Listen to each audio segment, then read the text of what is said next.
Pastaj Omer ibn Abdulaziz rahimahullahu taala ka thënë, nëse shen njerëz, shumë fjalë e madhe.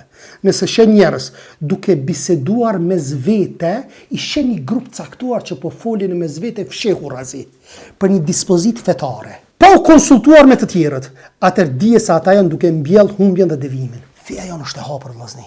Çato çka e thomi në fshehtësi e themi në publik, nisoj e themi. Nëse i shet dy persona, thot Omer ibn Abdulazizi, duke folur për një meselë të fesë, duke mos i treguar tjerëve, dine që ata janë tu thirrë në shkatrim. Ai ki vret shijat për shembull. Çfarë bindje kanë shijat? E kanë tukjen. Ata ku i bëjnë të muhabete? Veç në rrethin e ngushtë. Që tjerët mos mi marrë vesh. Unë e di për shembull te Sulejmanxhit, janë sufi, një grup sufi në Turqi, e kanë një ibadet të përligjur në thojza ibadet, rabëta quhet. Rabëta.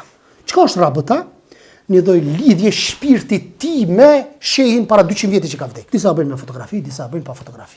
Shkojnë i qesin dorën, mas akşamit, falë namazën akşamit, surat al-Fatiha, felekin, nasin, kulli vallahi, 3 kulli vallaja, 3 klasa, anë ikni, edhe nalën qesin dorë të qelin derën, edhe kishe po vjen shpirti i ati Sulejman Hilmi të naharin para 200 vjetë, edhe jërë shpirti vjen shejtani, edhe lutët ai te ai. Mirë, por nëse shkon ti, apo ju, që s'ju njohin, këto sene nuk ja u tregojnë. A di kur ju tregojnë? Ju tregojnë kur ju shtin rreth. Ne jemi të hapur. Ato që ka e thejmë fshehta, se thejmë edhe publikisht. Që kjo është menhegji jam, që kjo është akide jame. Nëse unë më shefi diçka, më rëndësi me disa vllazni, dhe në hapur thonë diçka tjetër, më kundërshtim me qësaj, dije që kjo është devijimi atë.